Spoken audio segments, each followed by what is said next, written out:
Tasodif. Meni bolajonim kelibdi-ku. Chiqishi bilan Yahyoni bag'riga bosib, yuz-ko'zdan o'pdi. O'zim chaqirmaguncha kelmaysan-am.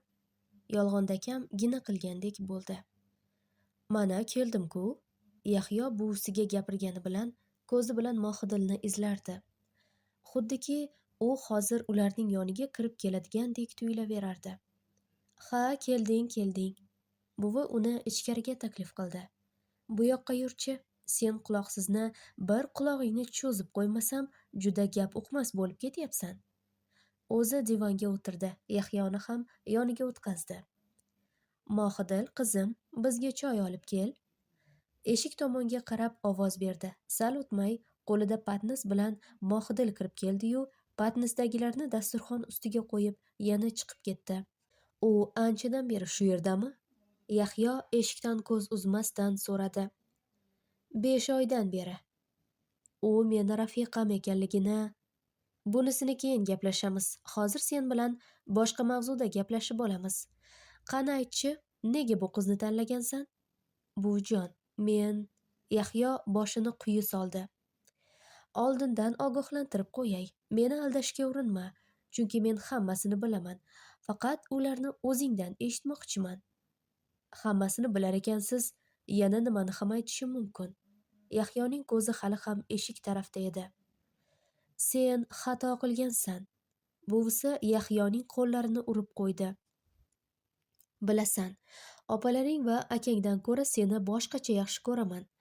Balki yonimga tez-tez kelib turganing uchun ham mehrim tushib qolgandir. Buvi siniqqina jilmaydi. Mohidil bu yerga kelganida rafiqang ekanligini aytmagan. Nuqul telefoniga termulib o'tirardi. Keyin bilsam sen bilan tushgan rasmlariga termularkan, qizi tushmagur. Buni bilgach yonimga olib gaplashdim. U hammasini aytib berdi. Lekin men hech tushuna olmayapman. Sen nega shunday beg'ubor, sodda qizdan foydalanmoqchi bo'lding? Uni aybi nima? Aslida uni Davrondan himoya qilmoqchi edim. Chunki Davronni Gulyuzni badnom qilgan. Gulyuzing endi kim bo'ldi? Buvi hali u haqida eshitmagani bois hayron bo'lgancha qaradi. U Yahyo biroz kalovlandi. Gulyuz meni sobiq, to'g'rirog'i marhum sevgilim. Ayni shu paytda Mohidil choyni ko'targancha eshik yoniga kelib qolgandi. Yahyoning gaplarini eshitib, joyida to'xtadi. Marhum? Buvi hali ham uning gaplariga tushunmasdan so'radi. Ha, marhum. U bilan unashtirilgandek.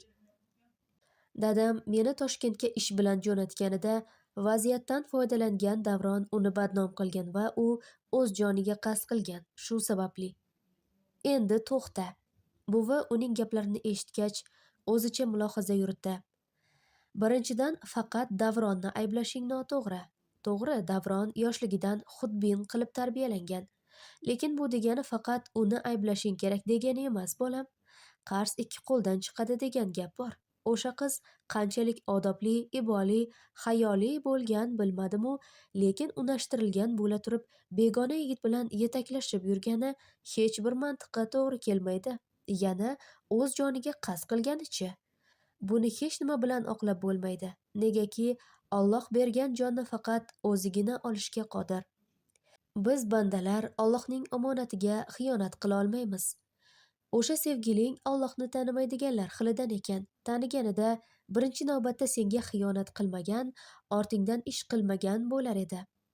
Lekin buvi, men uni butunlay qoralamoqchi emasman. O'z fikrimni aytdim xolos. Buning uchun Allohimni o'zi kechirsin. Sen esa o'g'lim, Yahyoning peshonasini siladi.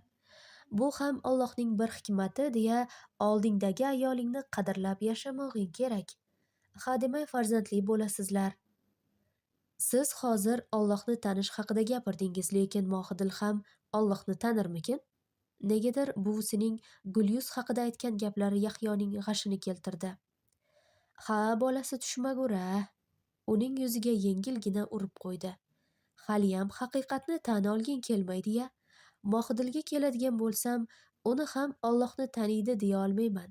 Chunki sendan beruxsat uydan chiqib ketgan. Dinimizda erning ruxsatsiz ostona hatlab ko'chaga chiqmoq eng katta gunohlardan biri. Ammo Mohidil senga xiyonat qilmadi. Bor haqiqatni bilsa ham yoqa yirtishtirib janjallashmadi.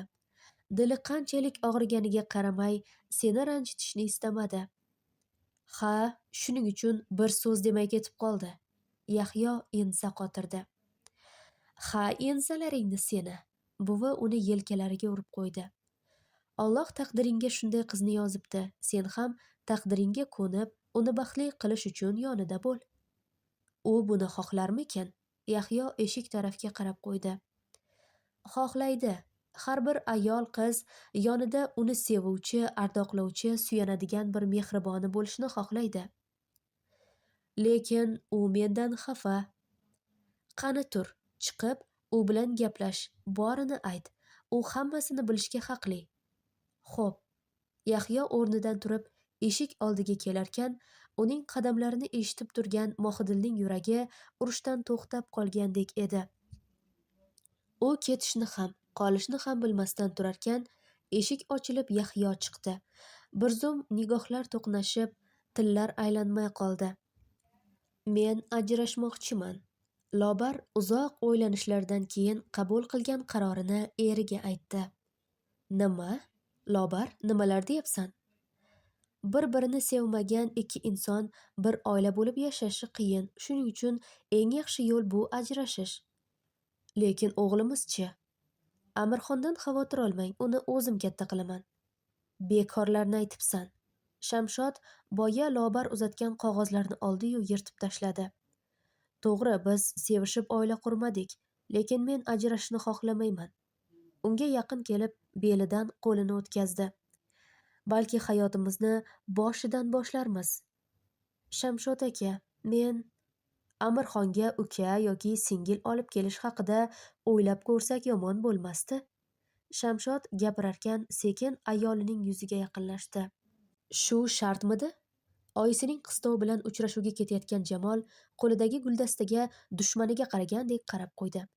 Hali u qiz bu gulga arziydimi, yo'qmi?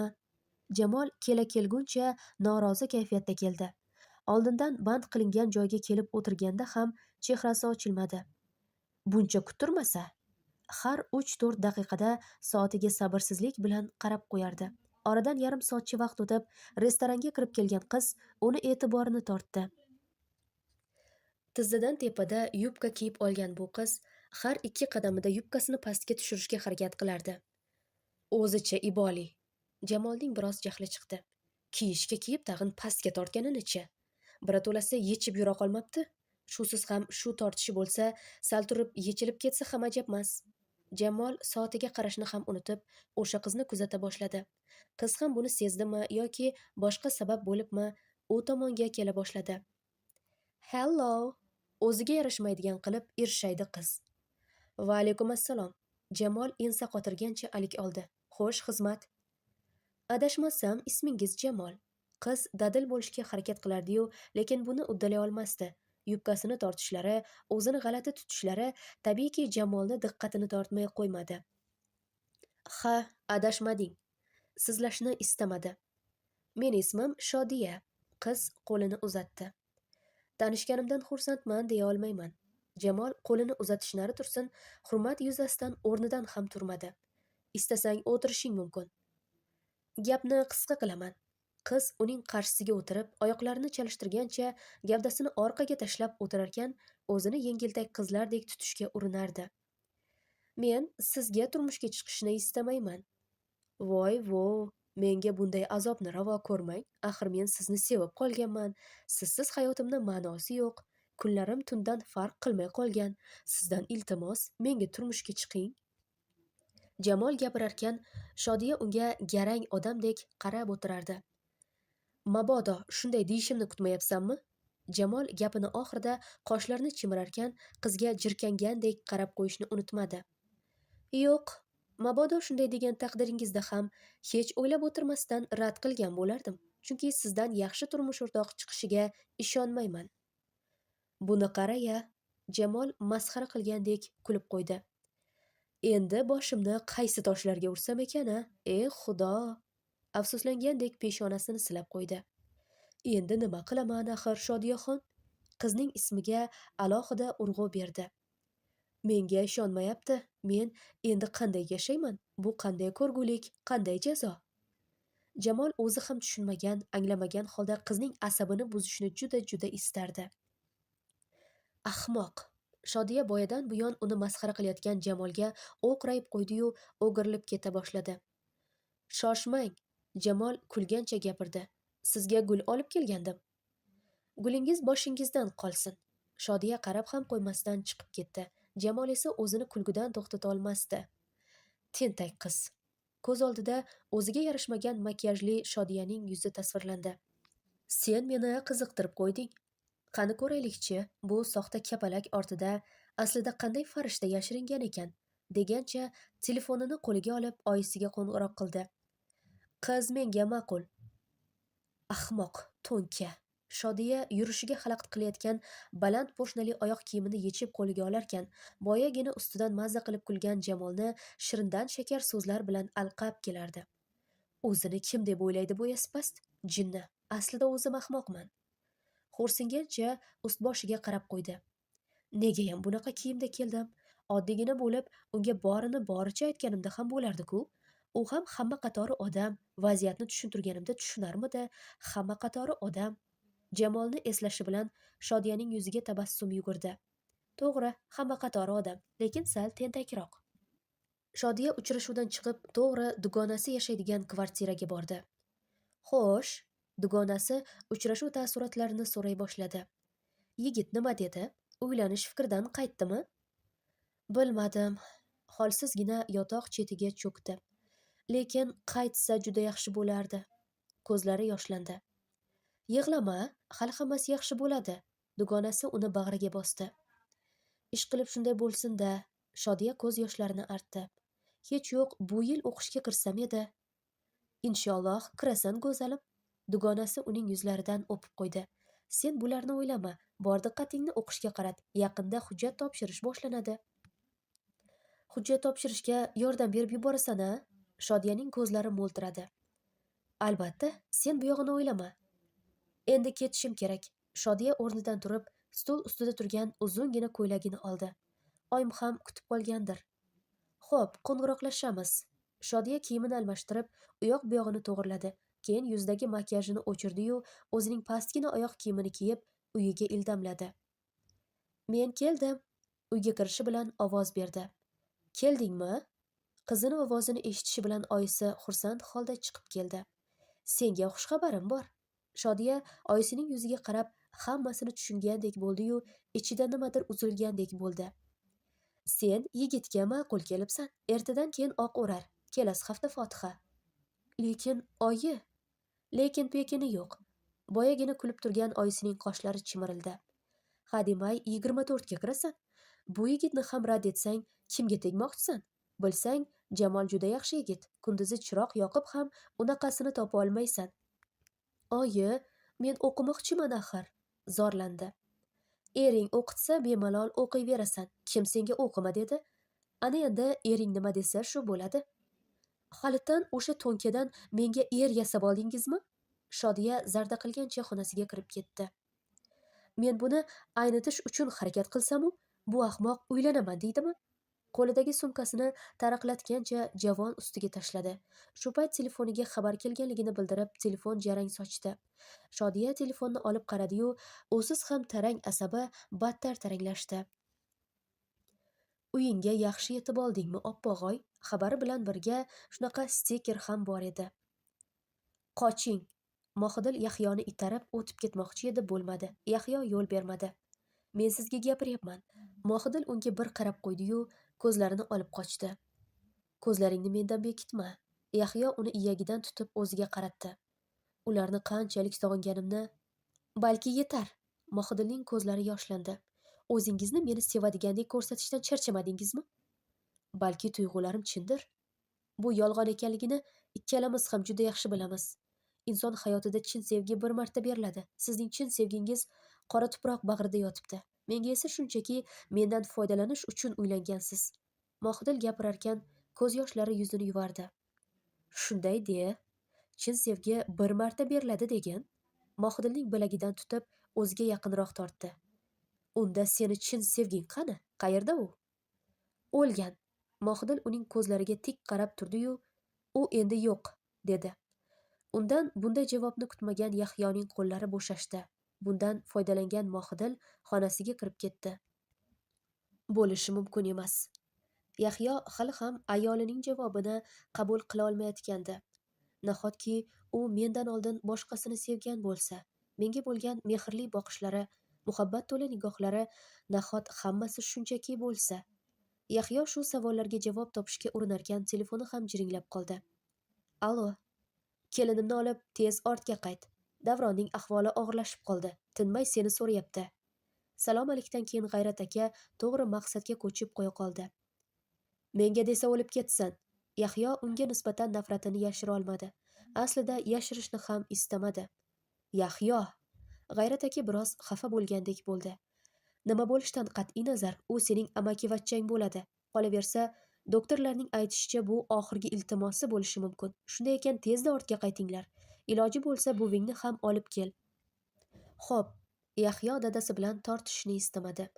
Telefonni o'chirgach, buvining oldiga kirib vaziyatni tushuntirdi.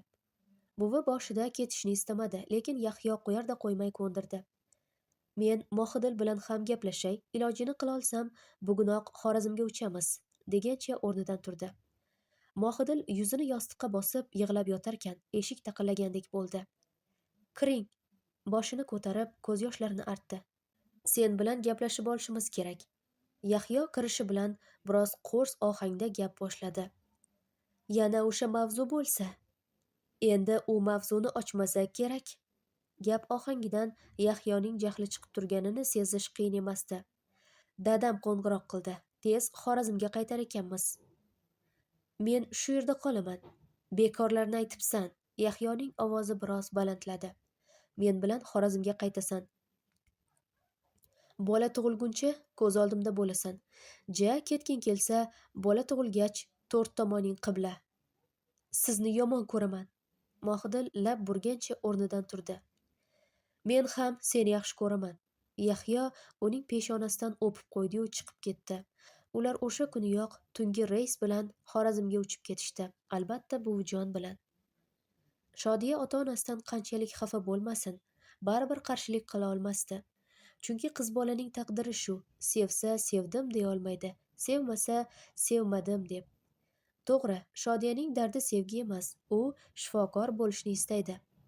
Shu orzusiga erishish uchun mana 3 yildirki tibbiyot akademiyasiga hujjat topshiradi, lekin har yil imtihondan o'ta olmaydi. Bu yil 4-yili. Qizning o'zida ham ishonch unchalik yuqori emas-u, lekin har holda chiqmagan jondan umid. Lekin bu safar ota-onasi juda qattiq qarshilik qilishdi. Uni turmushga berish tashvishiga tushib qolishdi.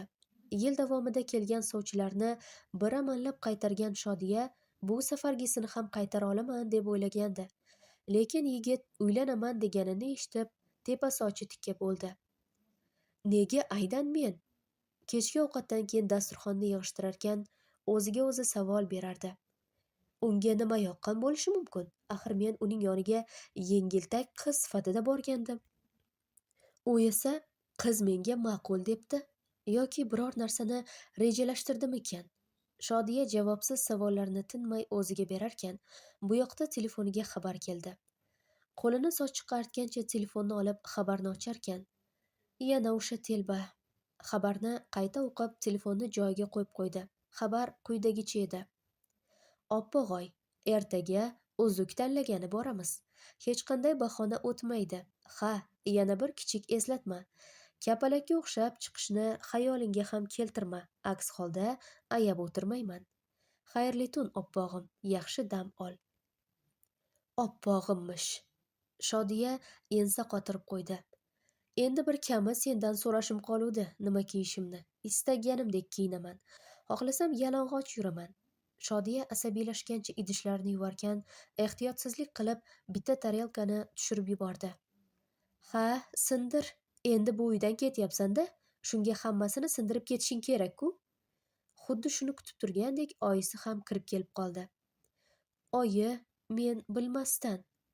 Xayoling qayerda sen qizni? Supurgini oldi oyisi. Qo'y tegma, biror joyingni kesib olasan.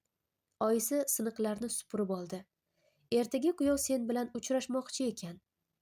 Obbo! Qo'lidagi siniqlarni axlat idishiga tashladi.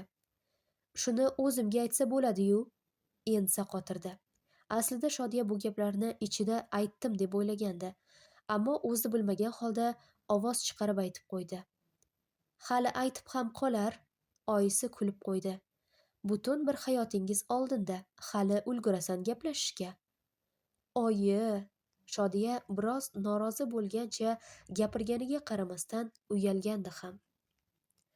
Yahyo buvisi va Mohidilni uyga tashlab, o'zi kasalxonaga keldi. Yaxshi yetib keldinglarmi? Dadasi o'g'lini ko'rishi bilan yuzi yorishgandek bo'ldi. Kelinni ham olib keldingmi? Ha, buvim bilan uyda qoldi. Yaxshi qilibsan. Uni ahvoli yaxshimi?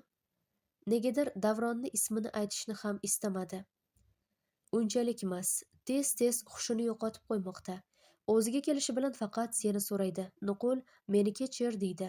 Menimcha shuning uchun ham joni uzila olmayapti. Dada, unaqa demang. Yahyo Davronni qanchalik yomon ko'rmasin, kelinoyisining ma'rakalarida bu dardni ko'tara olmay cho'kib qolgan amakisini ko'rib, hech yo'q shu tirik yursin degandi. U o'lmasligi kerak, chunki amakim buni ko'tara olmaydi. Allohning irodasi oldida biz bandalar ojizmiz, o'g'lim. G'ayrat aka xo'rsinib qo'ydi. Amaking ham kun kelib ko'nikib ketadi degan umiddaman. Lekin bu oson emas. Biroq ilojsizmiz. Shu payt Davron yotgan palataga doktorlar yana yugurgilab qolishdi. Yana boshlandi shekilli. G'ayrat aka ham palata tomonga yurdi. Yahyo ham dadasining ortidan palataga kirdi. Kelishingni bilgandim. Uni ko'rishi bilan Davron xirillab qo'llarini uzatdi. Yahyo uning qo'llarini ushlarkan, undagi titroqni his qildi. Meni kechir. Chuqur nafas olgancha gapira boshladi. Esimni taniganimdan buyon seni yomon ko'rganman. Nuqul senga pand berishni, sendan zo'r bo'lishni istardim. Har gapini orasida chuqur nafas olib chiqararkan, bor kuchini gapirishga sarflayotganini sezish qiyin emasdi. Senga pand berish uchun bir qizni badnom qildim, umriga zomin bo'ldim. Gulyuz shu onda bo'g'ila boshladi. Qo'yvor. Qizarib, ko'kargancha tomog'iga yopishib turgan narsani olishga urinayotgandek chirana boshladi. Qo'yvor, men kechirim so'rashim kerak. Shundan keyin biroz jim bo'lib qoldi-yu, yana gapira boshladi. Gulyuzni ayblama. Uni men majbur qildim. Niyatimga yetish uchun suviga dori qo'shib berdim. Keyin unga umid berib, yuragini parchaladim. Men juda yomon odamman. Men xudbinman. Iltimos, meni kechir. Davron boshini chap tarafga burgancha jilmaydi. Oyijon, meni ham o'ziz bilan olib ketasiz-a? Yosh boladek jovdiragancha qo'lini palata burchagiga uzatdi. Buvijon, ko'zlaridan yosh oqa boshladi. Sizni juda sog'ingandim. Chunki faqat sizgina meni beminnat yaxshi ko'rgansiz. Meni olib keting, siz bilan ketay. Davron palata burchagiga termulgancha shu gaplarni ayta-ayta jon berdi. Ko'zlari ochiq ketdi. Seni kechirdim. Yahyo uning ochiq qolgan ko'zlarini qo'li bilan yoparkan, bo'g'ziga nimadir tiqilgandek bo'ldi. Seni kechirdim. Yahyo uning ochiq qolgan ko'zlarini qo'li bilan yoparkan, bo'g'ziga nimadir tiqilgandek bo'ldi. Davronning ma'rakalari ham o'tdi. Hayot davom etmoqda. Javlon aka anchayin cho'kib qolganiga qaramasdan ko'nib yashamoqda. Nima qilyapsan? Boyadan buyon ko'zgu oldida kiyim alishtirib chiqib, o'zini tomosha qilayotgan Mohidilga hayron bo'lgancha qaradi Yahyo. Kelasi oy akamni to'yi, shunga nima kiyishni bilmayapman. Mohidil navbatdagi ko'ylagini kiygani kirib ketib, sal o'tmay qaytib chiqdi. Zamogini ilishga yordamlashvoring. Sochini yon tomonga olgancha Yahyoning yoniga keldi. Buni kiymaysan, qorning juda bilinib qolyapti. Yahyo qosh chimirdi. Nega? Juda yaxshi turibdi-ku. Ko'zgudagi aksiga qaradi. Boshqa kiyimim yo'q. Lab burgancha kiyimini alishtirgani kirib ketdi. Xo'p, boshqa olib beraman, faqat bu kiyimni kiymasang bo'ldi. Yahyo uni ortidan gapirdi. Kerakmas. Uyga kiyimini kiyib chiqqan Mohidil biroz arazda edi. Bormayman to'yga. To'g'ri qilasan. Yahyo oxirgi paytlarda arazchi bo'lib qolgan ayoli bilan tortishishni istamadi. Jimgina uyda o'tirasan, to'yga o'zim boraman. Ho, Mohidil qoshlarini chimirgancha qo'llarini belga qo'ydi. Bekorlarni aytibsiz. Men bormasam siz ham bormaysiz. O'zi bittayu bitta qaynakam bor. Kuyov bo'lib to'yda xizmatda turmasam uyat bo'ladi. Yahyo kulib yubormaslik uchun labini tishlab turardi. Unda men ham boraman. Sizni bir o'zingizni to'yga jo'natib bo'lmaydi. Hali bir haftacha oldin qaysidir o'rtog'ingizni o'g'lini beshik to'yiga borib, telefoningiz hali ham tinmaydi. Bunga beshik to'yini nima aloqasi bor? Yelka qisdi Yahyo. Ja, borda. Mohidil javon ustida turgan telefonni oldi. Mana eshiting. Bitta oyimcha yozibdi. Sizni qarindoshimizni beshik to'yida ko'rganimdan beri xayolimdan chiqara olmayapman. Alvasti. Mohidil asabiylashgancha keyingi xabarni o'qidi. Balki bugun uchrashib, muzqaymoqxo'rlik qilarmiz. Mohidil. Yahyo kelib telefonni olib yotoq ustiga tashladi. Senga asabiylashish mumkin emas. Ayolini yuzidan o'pib erkalagan bo'ldi. Menga sendan boshqasini qizig'i yo'qligini nahot hali ham tushunib yetmagan bo'lsang. Lekin xabarlarchi? Labini osgancha so'radi. Obbo, yana xabarlar deydi-ya. Nima qilay, raqamimni alishtirsam qutulamanmi? Rostdan alishtirasizmi? Mohidilning yuzi yorishdi. Ha, ertagayoq alishtirib kelaman. Yahyo asabiylashgancha peshonasini siladi. O'tgan 1,5 oydan beri naq 15 marta raqam alishtirdim o'ziyam. Ey Allohim, sabr ber. Sizni sevaman. Mohidil jilmaygancha erining yuzidan o'pib qo'ydi-yu chiqib ketdi. He, seni o'sha sevgingni. Yahyo tishini tishiga qo'ygancha gapirib qoldi. Pasportingni ber. Usiz ham dugonasinikiga shoshayotgan Shodiya tushunmasdan Jamolga qaradi. Nega? Ber degandan keyin ber, gapni ko'paytirmasdan. Jamol aka, men Shodiya unashtirilgan bo'lishlariga qaramasdan hali ham o'qishni istashi haqida ayta olmagandi. Qani bo'la qol. Jamol qo'lini uzatdi. Hozir. Shodiya sumkasidan pasportini olib uzatarkan, qachon qaytib berasiz? Dedi. To'ydan keyin. Jamol pasportni cho'ntagiga soldi. Aylanamizmi? Xo'p. Shodiya ilojsiz rozi bo'ldi. Endi boshqa iloji ham yo'q edi-da, chunki pasportsiz hujjat topshira olmaydi. Hujjat topshirish esa ertaga tugaydi. Endi nima qiladi, buni bilmaydi. Muzqaymoq yegani kirishganida ham xayol surgancha uzugini o'ynab o'tirdi. Tinchlikmi? Jamol boyadan beri uzugini o'ynayotgan qizning holatiga tushunmasdan so'radi. Yoki haliyam bu uzuk yoqmayaptimi? Uzukka ishora qildi. Yo'q. Shodiya to'g'rilanib o'tirib oldi. Nega yoqmasin? Axir buni birgalikda tanlaganmiz-ku. Jilmayishga urindi. Ha, endi o'sha kuni bitta uzuk uchun rosa to'polon qilganingga haliyam men tanlab bergan uzuk yoqmasa kerak deb o'yladim-da. O'sha kuni atay qilgandim deb aytgandim-ku. Shodiyaning ikki yuzi duv qizardi. Aslida bu uzukni bir ko'rishda yoqtirib qolgandim. Meni-chi? Qosh uchirdi. Nima sizni? Shodiya tushunsa ham tushunmaganlikka oldi. Meni qachon yoqtirib qolgansan? Kim aytdi sizni yoqtiradi deb? Shodiya javob berishga berdi-yu, ko'zi ostidan yigitning reaksiyasini kuzatdi. Ha, mayli. Jamol boshqa savol bermasdan muzqaymog'ini yeyishda davom etdi. Shodiya ham boshqa gapirmadi. Ertaindin to'y kuni ham belgilanadi. Qizni ko'chasining boshida tashlab ketar ekan aytib qoldi. Ishqilib 1-2 kundan keyin deb turib olmaysizmi? Shodiya uyalinqirab so'radi. Bunisini endi o'ylab ko'raman. Jamol kulib qo'ydi. Shodiya bo'lsa uyalganidan tez-tez yurgancha ketib qoldi. Oradan 1 hafta o'tdi. O'g'lim, aynan o'sha kunga belgilashing shartmidi? Bozordan qaytisharkan Charos opa o'g'lini koyigan bo'ldi. Nega dabdurustdan o'sha sanada uylanaman deb turib olding? Qaydam? Jamol kulgancha yelka qisib qo'ydi. Balki eng yaxshi kun o'sha kundir, lekin o'sha gapim gap biroz jiddiylashdi. O'sha sanada uylanmasam, umuman uylanmayman. Voy, xo'p. O'g'lini uylanishga arang ko'ndirgan Charos opa to'y sanasi haqida boshqa og'iz ochmadi. Kuyov navkar tushlikka yaqin kelishi kerak emasmi?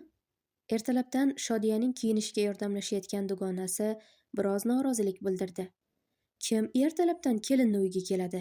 Yana tongda, soat 5:30da. Kumush, bo'ldi qil iltimos. Tuni bilan shularni o'ylayverib uxlay olmagan Shodiyaning asabi biroz tarang edi. Xo'p, yoshligidan makiyaj qilish, soch turmagi kabilarga qiziqqan Kumush Shodiyaning to'y kuni ham hamma narsani o'zi qildi. Kuyov keldi. Shodiyaning kelinoyisi uyqusiragancha kirib keldi.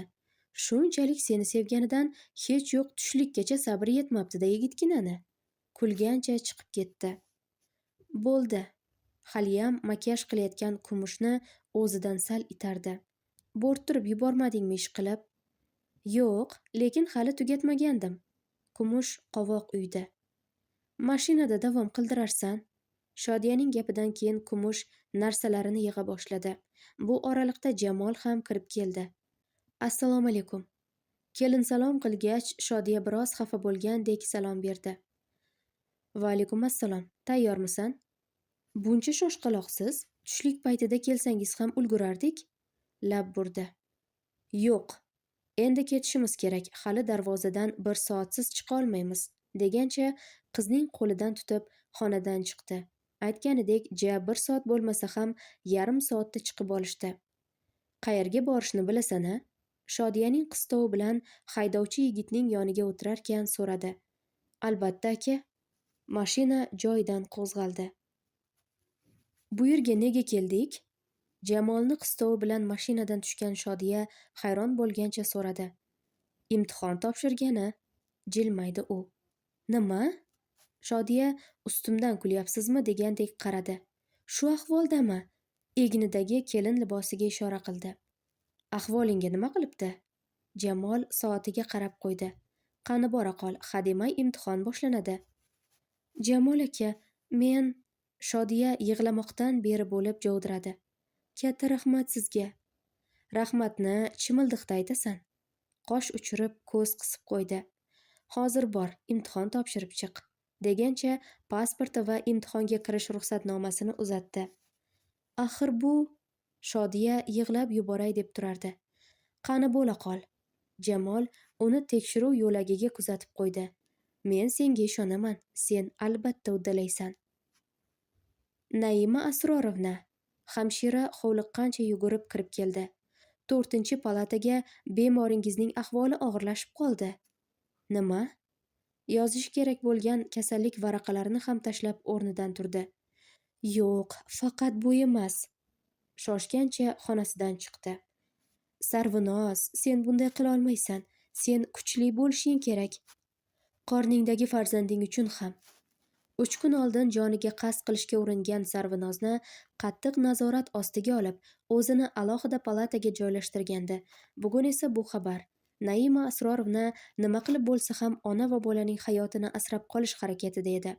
Lekin Sarvinoz yashashni istamas, buning uchun hatto harakat ham qilmasdi. Tezda operatsiya xonasini tayyorlang. Sarvinozning ahvolini ko'rib qo'rqib ketdi. Bugun biz uchun hal qiluvchi kun.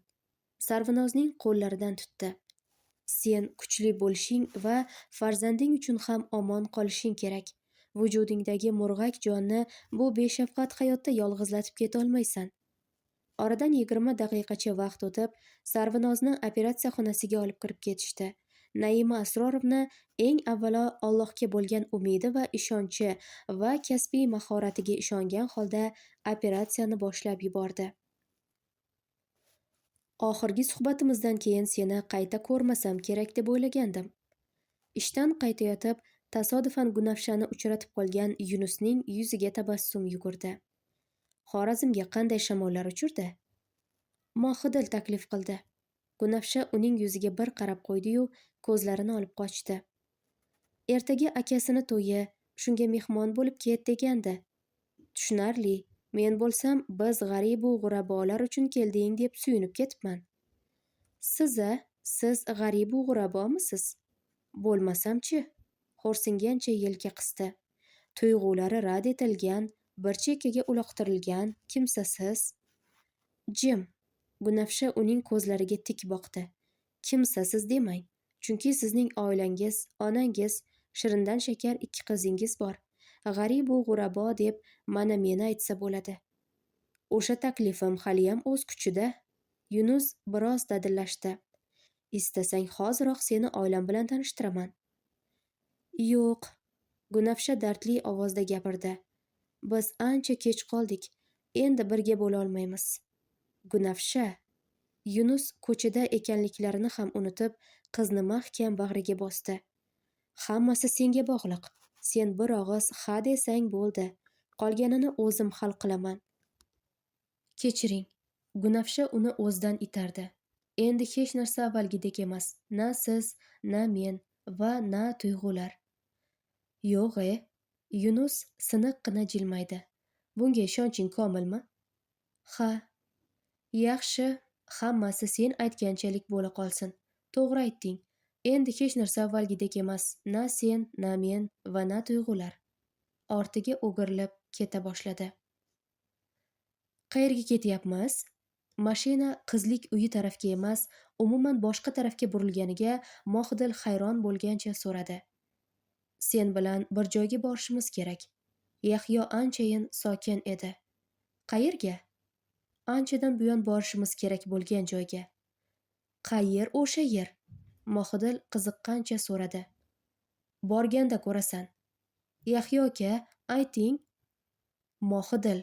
U ayolining qo'lidan ushladi. Menga ishonasanmi? Ha? Unda iltimos, savol bermasdan jim ket. Ishon, bugun hammasini bilasan. Faqat ozgina sabr. Xo'p. Shundan keyin ular jim ketishdi. Mashina qabriston oldida to'xtaganini ko'rib, Mohidilning yuragi uvushdi, lekin nega keldik deya olmadi. Bu yerga kelishimizdan maqsad senga hammasini aytib berish. Yahyo jim va xomush bo'lib qolgan ayolining qo'llaridan tutdi. Balki kerakmasdir. Mohidilning hech oyog'i tortmadi. Xo'p. Yahyo hali ham uning qo'lini ushlab o'tirardi. Bugun senga hammasini aytaman. Boshini orqaga tashladi. Hayotimda hammasi yaxshi edi. Ishim, sevgan yorim, hatto u bilan unashtirilgandik. Men hayotimni usiz tasavvur ham qila olmasdim. Lekin hayot hamisha biz o'ylagandek bo'lavermas ekan. Men sal e'tiborsizlik qildim-u, sevganimdan ayrildim. Yahyo gapirarkan, Mohidil qanday ahvolda, u har gal boshqasini sevganim deganida rashkdan ado bo'layotganini sezmasdi ham. U o'z joniga qasd qildi. Sababi esa Davron, ya'ni amakimni o'g'li uni badnom qilgan ekan. Buni bilgach, esdan og'ay dedim. O'zimcha undan qasos olmoqchi va shunday kunlarning birida FHDYO bo'limidan qo'ng'iroq bo'ldi. Qandaydir kichik tasodif bilan sen bilan meni qonuniy nikohdan o'tkazib qo'yishgandi. Bundan afsusdamisiz? Boyadan beri jim o'tirgan Mohidilning ovozi titrab chiqdi. Yo'q. Yahyo boshini ko'tarib, ayolini ko'zlariga termuldi. Allohim, sendek beg'ubor qizni peshonamga bitganidan xursandman. To'g'ri, boshida qasd olishni o'yladim, lekin vaqt o'tib, senga ko'ngil qo'ydim. Yahyo aka, Mohidil erining ko'zlariga mehr bilan tikildi. Men sizdan xafa emasman. O'tmishingizdan ozmi ko'pmi xabar topib bo'ldim. To'g'ri, o'sha qizdan rashk qilishim rost. Aybdorona jilmaydi. Lekin o'tmish ortda qoldi. Hozir yonimdasiz. Boringizga shukr. O'zimni farishtam. Ayolini bag'riga bosib, peshonasidan o'pdi. O'zingizni meni oldimda aybdor qilishni endi bas qiling, chunki men sizni boringizcha yaxshi ko'raman. Shodiya ro'yxatdan o'tishda ham, imtihon vaqtida ham o'ziga antiqa qarayotganlarga ahamiyat bermasdan o'zini beparvo tutishga harakat qilardi. Oradan bir soatcha vaqt o'tib, nihoyat testlarni ishlab bo'lib topshirdi-yu, xursand bo'lgancha Jamolning oldiga chiqdi. Irshayganingga qaraganda talaba bo'lding hisob shekilli. Shunday deb umid qilaman. Shodiya kelib Jamolning qarshisiga turdi. Buni qanday bildingiz bilmadim-u, bu men uchun kutilmagan syurpriz bo'ldi. Haqiqiy to'y sovg'asi. Sen xursand bo'lsang bo'ldi. Burnini chimdib qo'ydi. Ketdikmi? Endi to'y qilamiz. Jamol aka, ko'zlarini jovdiratdi Shodiya. Qornim ochdi. Ketdik. Ular to'g'ri restoranga borishdi. Undan chiqib, yoshlar aylangani ketishdi. Qonuniy nikohdan o'tishni ham, shar'iy nikoh o'qitishni ham unutishmadi.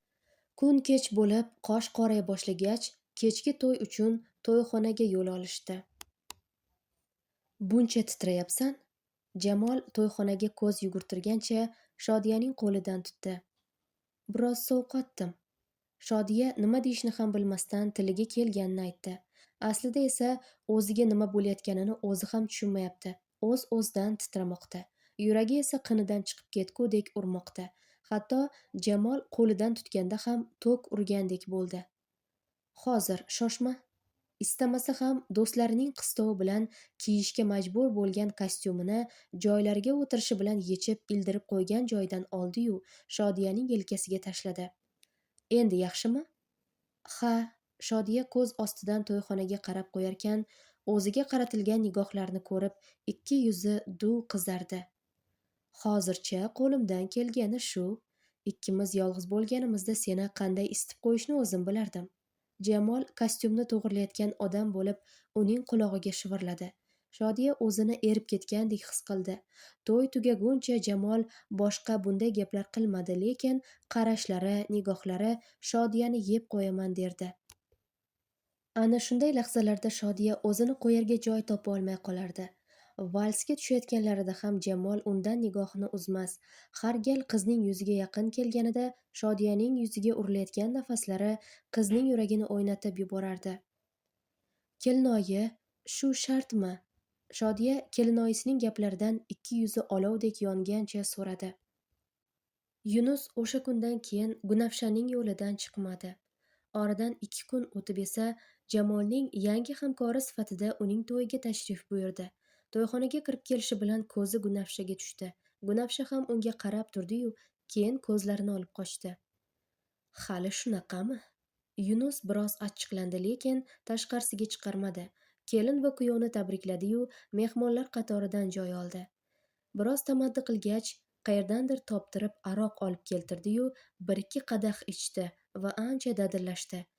O'ziga o'g'rincha qarab-qarab qo'yayotgan Gunafsha tarafga kulgancha qaradi-yu, o'rnidan turdi. Mumkinmi? Kelib uni raqsga taklif qildi. Yo'q. Gunafsha yuzini burib ketdi. O'zing bilasan. Yunus shartta borib, kelin dugonalardan bittasini taklif qildi. Qiz ham o'lib turganmidi, darrov rozi bo'lib qo'ya qoldi. Ikkalasi raqs tushar ekan, Yunus Gunafshaga qarab qo'yardi. Boshida Gunafsha uncha e'tibor bermadi, lekin Yunus yonidagi qizga yanayam yaqinroq borib, qulog'iga bir narsalar deb kulisha boshlagach, ichida qandaydir otash yona boshladi. Qizning yuzi asabiylashib, o'zgacha tus ola boshlaganini ko'rgan Yunusning yuziga tabassum yugurdi. Bunga o'zing majbur qilding, dedi-yu, iloji boricha unga umuman qaramasdan yonidagi qiz bilan yanayam kulishib gaplasha boshladi. Gunafsha qanchalik o'zini qo'lga olishga harakat qilmasin, ularning harakatlari bunga yo'l qo'ymasdi. Kamiga Yunus unga qaramay ham qo'ydi. Bor diqqati yonidagi qizda. Qiz ham suzilib, nozlanib, unga yoqishga harakat qilardi. Bo'lmadi. Gunafsha boshqa chiday olmadi va shart o'rnidan turib, ular tomonga yurdi. Yunus buni ko'rsa ham ko'rmaganlikka olib o'zini yonidagi qizga mahliyo bo'lgandek tutishda davom etdi. Gunafsha kelib qizning yelkasidan turtdi. Nima? Boyagina Yunusga jilmayib, nozlanib turgan qizning yuzi birdan o'zgarib, unga o'qraygancha qaradi. Ularni olib ketmoqchi edim. Gunafsha iloji boricha muloyim bo'lishga urindi. Nega? Qiz unga mensimagandek gapirdi. Nima, u sizni shaxsiy mulkingizmi? Ha, shaxsiy mulkim va o'zimniki. Shunaqami dadasi? Gunafsha jilmayib, har bir so'ziga alohida urg'u berib, dona-dona qilib gapirdi. Tushunmadim. Qiz bir unga, bir Yunusga qaradi. Bunga hali ancha yoshlik qilasiz, go'zalim. Siz esa bir qoshini ko'targancha Yunusga qaradi. Men bilan yuring, sizda gapim bor. Xo'p bo'ladi. Yunus mamnun jilmaygancha chest berdi-yu, yonidagi Nozaninni ham unutib, Gunafsha bilan davrani tark etdi. Xo'sh, eshitaman onasi. Ular chetga o'tishi bilan Yunus gap boshladi. Adashmasam menda gapingiz bor edi? Babnik. Gunafshaning qoshlari chimirildi.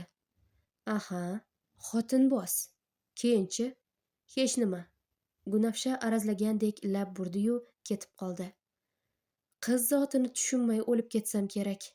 Asabiy peshonasini qashladi. Bu kuningdan battar bo'l. Kim senga uni rashkini keltir dedi? Ana endi yuradi qovoq tumshuq qilib. Yunus o'ziga o'zi gapirarkan, xayoliga bir fikr kelib qoldi. Buni ham sinab ko'rish kerak, degancha hozirgina qo'shiqchiga navbatni berib chetga chiqqan boshlovchi yigitning oldiga yo'l oldi. Assalomu alaykum. Qaysarlik qilib, qo'shiqni yarmida o'chirtirib qo'yib, davraga chiqib oldi. Ming bor uzr, Hofiz uka. Qo'shig'ini aytishga qo'yishmaganlari uchun norozi bo'lgan qo'shiqchining cho'ntagiga bitta 100 talik tiqib qo'ydi. Bu aybimni yuvish uchun. Iljaydi. Qo'shiqchi yigit hech nima demasdan bosh silkib qo'ydi-yu, davrani unga bo'shatib berdi. Hammangiz bugungi visol oqshomiga xush kelibsiz deb qolaman. Ming bor uzr, hamkor. Jamolga qo'l ko'tarib qo'ydi. Endi shunga majbur bo'lib qoldim-da. Shu desangiz men bittasini yaxshi ko'raman.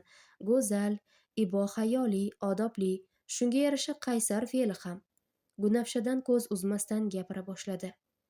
Taqdir yo'llarimiz bir marta ayro bo'ldi. U paytda yosh edik. Buning ustiga ota-onamiz roziligi ham bor edi. Endi-chi, hayotning yaxshi yomonini oz bo'lsa ham ko'rib qo'ygan, oq va qoraning farqiga boradigan kap-katta odamlarmiz. Shunga qaramay bu ko'ngil qurg'ur senga talpinmoqda. Kel, endi qaysarlikni qo'y, rozi bo'la qol. Umr o'tib ketyapti. Ertaga bormizmi, yo'qmizmi buni bilmayman. Yagona bilganim sen menga keraksan, Gunafsha. Bor ovozda uni ismini aytdi. Menga turmushga chiq. To'g'ri, hozir qo'limda gulim ham, barmog'ingga taqib qo'yish uchun uzugim ham yo'q. Ammo ishon, sen bir og'iz ha desang, hammasini ortig'i bilan muhayyo qilaman. Kelib qizning qo'llaridan tutib tiz cho'kdi. Qolgan umringni men bilan o'tkazishga, mening qaysarligu telbaliklarimga chidashga, menga turmushga chiqishga rozimisan? Yunusdan bunday so'zlarni kutmagan Gunafsha yig'lab yubordi. Rozi bo'l. Yon atrofdan shunday hayqiriqlar yangray boshladi. Unga turmushga chiq, rozi bo'l, baqirardi hamma. Roziman. Gunafsha yig'lagancha boshini silkidi. O'zimni gulim. Yunus o'rnidan turib Gunafshani ko'tarib aylantira boshladi. Tushiring, iltimos tushiring. Gunafsha yangragan qarsaklardan uyalgancha yolvora boshladi. Seni sevaman. Yunus uni ohista yerga qo'ydi. Bugun mendan baxtli odam yo'q. Va nihoyat, Mohdil jilmaygancha qarardi. Gunafsha opaning qanchalik baxtli ekanligini qarang. Ular bir-biri uchun yaralgan. Yahyo ham Yunusning ko'zida porlab turgan muhabbatni ko'rib xursand edi. Ilohim baxti bir umrlik bo'lsin. Ketamizmi? Yahyo soatiga qarab qo'yardi. Kech bo'lib qoldi. Yana biroz o'tiraylik. Axir bugun akamni to'yi-ku. Mohidil, hademay soat 11 bo'ladi. Biz o'tiraversak, boshqalar ham o'tiraversa, bu sho'rliklar qachon uyga qaytishadi? Ularga ham rahming kelsin. Bechora qaynakajonim bu onlarni salkam 30 yil kutdi axir. Nima ekan debman? Xo'p, ketamiz. Men borib oyim va dadam bilan xayrlashib kelay, ukam bilan ham. Birga boramiz. Yahyo Mohidilni qo'lidan ushlab oldi. Ular hamma bilan xayrlashib uyga qaytishdi. Uyga kelishlari bilan to'yda xizmatda yurgan Yahyo uxlab qoldi, ammo Mohidil uxlay olmadi. U yog'iga tashlab ko'rdi, bu yog'iga tashlab ko'rdi, lekin hech uyqu kelmadi. Tun yarmidan o'tganda unda to'lg'oq boshlandi. Yahyo Mohidilning qo'lidan ushlab oldi. Ular hamma bilan xayrlashib uyga qaytishdi. Uyga kelishlari bilan to'yda xizmatda yurgan Yahyo uxlab qoldi, ammo Mohidil uxlay olmadi. U yog'iga tashlab ko'rdi, bu yog'iga tashlab ko'rdi, lekin hech uyqu kelmadi. Tun yarmidan o'tganda unda to'lg'oq boshlandi. Yahyo aka, chuqur nafas olgancha uxlab yotgan erini uyg'ota boshladi. Yahyo aka, uyg'oning. Qo'ysang-chi. Yahyo boshini bir ko'tardi-yu, yana yostiqqa tashladi. Yahyo aka, baqirdi. Turing deyapman, nega tushunmaysiz? Boshlandi. Hozir tug'ib qo'yaman. Nega baqirasan? Yahyo uyqusiragancha o'rnidan turdi. Nima boshlandi? Birdan miyasiga tepib, uyqusi o'chib ketdi. Boshlandimi? Men hozir. Bir on nima qilarini bilmay uyoq bu yoqqa qaradi-yu, men hozir oyimni chaqirib kelaman. Bo'la qoling. Mohidil yig'lagudek bo'lib, bir belini ushlab, bir qornini ushlab xona ichida borib kelardi. Kelinining dardi tuta boshlaganini eshitgan Xumora opa oyog'ini qo'liga olgancha xonaga chopib kirdi. Yaxshimisiz qizim? Qani chuqur nafas olamiz. Yahyo, mashinani tayyorla. Xo'p. Yahyo tezda chiqib ketdi. Sekin yuring qizim, sekinroq. Kasalxonaga kelishlari bilan Mohidilni ichkariga olib kirib ketishdi. Oyi, qachon chiqishadi? Oradan hali 20 daqiqa o'tmasdan toqatsizlana boshlagan Yahyo hadeb eshik tomonga qarab qo'yardi. Mohidil yaxshimikan? Yahyo, biroz o'tir. Xumora opa o'rnidan turib Yahyoni o'tirg'izib qo'ydi. Meni ham boshimni aylantirib yubording. Hali kirganiga 20 daqiqa bo'ldi. Ayting, tezroq chiqsinlar. Yahyo tag'in o'rnidan turib ketdi. Bo'ldi-da. Senga tug'ish osonmi? Qachon chiqsa shunda chiqadi. Shungacha mana shu yerda jim o'tirasan. O'tirolmasang bor jo'na. Bu yerda meni ham boshimni aylantirib yuboryapsan. Yahyo yana bir nima demoqchi bo'ldi-yu, lekin tilini tishladi. Chunki oyisini biladi. Hozir yana bir narsalar desa, bu yerdan haydab solishdan ham qaytmaydi. Yana 20 daqiqacha vaqt o'tib, bitta hamshira qiz chiqib, "Yoqub buvaga kim?" Biz. Yahyo tezda hamshiraning yoniga keldi. Tabriklayman, shiringina qizchali bo'ldingiz. Mohidil, u yaxshimi? Ona ham bola ham yaxshi. O'zingga shukr Allohim. Yahyo yengil nafas oldi. Katta rahmat, bu sizga, deya xushxabar olib chiqqan hamshiraga suyunchi berdi. Biz buni uddaladik. Naima Asrorovna peshonasidagi terni artarkan, ona ham bola ham sog' salomat, qo'lidagi shiringina chaqaloqqa qarab, sen qahramonsan bolajon, onangni hayotga qaytarding. 2 soatdan keyin ko'zini ochgan Sarvinoz boshida hech narsaga tushunmadi. Keyin esa o'zini qandaydir bo'shab qolgandek sezdi. Boshini ko'tarib, qorniga qaradi. Bolam o'ldimi? U ham meni tashlab ketdimi? Ko'zlaridan yosh sizib chiqdi. Men butkul yolg'iz qoldimmi? Nega doim hamma narsani yomon tarafini o'ylaysiz? Qo'lida chaqaloq bilan kirib kelgan Naima Asrorovna uni koyigan bo'ldi. Bolamni men o'ldirdim. Endi aniq o'zimni o'ldiraman. Sarvinoz. Naima Asrorovna yana jazavaga tushayotgan qizga sal ovozini balandlatib gapirdi. Oldin meni eshiting. Bir qo'li bilan stulni karavot yoniga surib qo'ydi. Farzandingizga hech nima qilmadi. Bu sizning o'g'lingiz. Chaqaloqni uni quchog'iga qo'ydi. O'g'lim? Sarvinoz quchog'idagi chaqaloqqa biroz tikilib turdi-yu, sekin bag'riga bosib hidladi. Ko'z yoshlari esa o'ziga bo'ysunmasdan yuzini yuva boshladi. Ahmoq onangni kechir. Seni o'ylamay, faqat o'zimni o'ylab, jonimga qasd qilishga harakat qilganim uchun meni kechir. Xudbinligim sabab seni ham joningga qasd qilishga urindim. Endi bunday bo'lmaydi. Bundan keyin faqat seni deb yashayman. Oradan bir hafta o'tdi. Buncha yasanib qayerga yo'l oldingiz? Qizchasini qornini to'yg'azib joyiga yotqizarkan, Mohidil erini so'roqlay boshladi.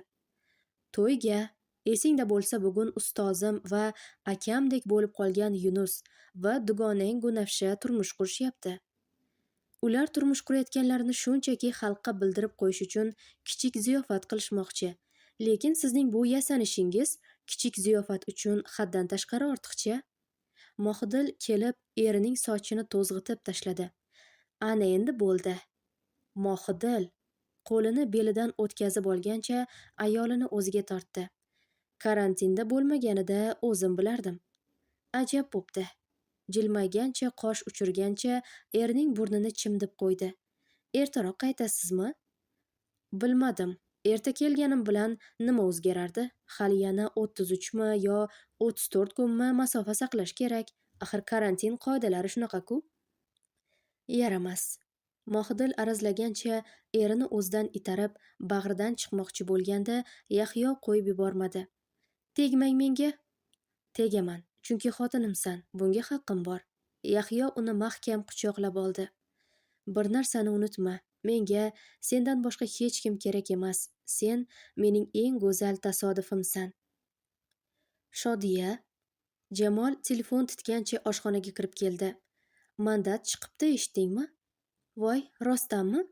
Shodiya eng zo'r xabar eshitgandek xursand bo'lgancha erining oldiga keldi. Tekshirib ko'raylik, men kiribmanmi yo'qmi bilaylik. Hozir. Jamol o'zi uning nomidan hujjat topshirgani uchun tezda hammasini ko'rib chiqdi va Shodiya hafsalasizgina dedi. Hozir aytadigan gapim seni xafa qiladi deb qo'rqaman. Tushunarli. Shodiyaning yuzidan boyagi xursandchilikdan asar ham qolmadi. Demak, umuman nasib qilmagan ekanda. Xo'rsinib qo'ygancha boyagi qilayotgan ishini davom ettirish uchun yurdi. 3 yildan beri yiqilaverib, odam ko'nikib ketarkan. Siniqqina jilmaydi. Shuning uchunmi 4-inchisi unchalik ta'sir qilmadi. U o'zini xafa bo'lmagandek tutishga urinsa ham, ich-ichidan juda xafa edi. Chunki bu safar juda umid qilgandi. Buning ustiga bu yilgi imtihon ham esda qolarli bo'lgandi. Balki shuning uchun ham umidi ham o'zgacha kuchli bo'lgandir. Darrov xafa bo'ldingmi? Jamol kelib ortidan quchdi. Juda shoshqaloqsan-da. Odam degani mundoq gapni oxirigacha eshitadi-da. Men senga o'qishga kiribsan demoqchi edim. Sen bo'lsa... Nima? Shodiya eri tomonga o'girilib oldi. Chindan kiribmanmi? Aldamayapsizmi? Qani, mandat qog'ozini ko'rsating-chi. Nafas olmasdan gapirib tashladi. Sekin. Mana qara. Telefonini ko'rsatdi. Karimova Shodiya Davlat qizi. Shu senmi? Ha, men. Ko'zlariga ishonmasdan qarab turardi. 162.1 ball bilan Toshkent tibbiyot akademiyasi Urganch filiali davolash ishi yo'nalishiga davlat granti asosida talabalikka tavsiya etildingiz. Davlat granti? Shodiya yig'lab yubordi. Men bu... Gapirolmasdan faqat yig'lardi. Yig'lama, tentakvoy. Jamol telefonni stol ustiga qo'yib, uni bag'riga bosdi. Axir o'qishga kirding, orzuing ushalib, talaba bo'lding, sen bo'lsa yig'layapsan. Rahmat, hammasi siz tufayli. Agar siz bo'lmaganingizda bilmadim. Unaqa dema, men faqat sening orzuing amalga oshishi uchun biroz yordam qildim xolos. Qolgani o'zingni mehnating. Siz juda yaxshisiz. Yo'q, men juda yaxshi Pro Maxman. Ikkalasi ham kulib yuborishdi. Jamol aka, bu haqda kimdan bilgandingiz? Ya'ni o'qish meni orzuim ekanligini. Dugonang Kumushdan. Kumushdan? Shodiya hayron bo'ldi. Lekin qanday qilib? Kumush dugonang mening yordamchim, ish boshqaruvchim bo'lmish Kamol bilan unashtirilgan-ku. Xullas, bu yog'i oddiy bir tasodif, gulim. Muhimi mana, orzuyingga ham erishding. Buning uchun sizga katta rahmat, hayotim. Yunus va Gunafsha nihoyat turmush qurdi. Ulardan baxtli inson yo'q. Gunafsha Yunusning qizlarini o'z farzandidek qabul qildi. Anchadan beri ona mehriga zor qizaloqlar ham Gunafshani iliq qabul qilishdi. Gunafshaning dadasi devonadan farqi yo'q ahvolda qaytib keldi. Aytishiga qaraganda bir ayol bilan tanishgan. Boshida o'zini juda oqila, mehribon ko'rsatgan ayol Vohid akaning bor budini o'g'irlab qochib ketgan. Nodir dadasini kechirmoqchi emasdi, lekin Gunafsha aytgani uchun kechirib yana birga yashay boshlashdi. Nodir ayni paytda o'z mahallasida sportga qiziqadigan bolalarga murabbiylik qilmoqda. Ham o'qishga kirgan. Kelajakda eng yaxshi sport murabbiyi bo'lish orzusida. Farhodning o'limiga sababchi bo'lgan Bobur Qozog'iston chegaralarida qo'lga olinib, O'zbekistonga olib kelindi. Tezkor surishtiruv natijalariga ko'ra, Bobur avvaldan eronlik bir og'ufurushga xizmat qilgan. Davron bilan tanishishi va yoniga ishga kirishining sababi mana shu og'u sabab edi. chunki Davron qanchalik xudbin bo'lmasin, shunchalik aqli kalta edi. Bobur uning nomi bilan og'u olib kelib sotayotganini hech ham sezmagan edi. Farhodni o'ldirgan kuni uning ortidan tushishganini bilgandi. Davronga tegmaganining sababi esa usiz ham o'ladi deb o'ylagan.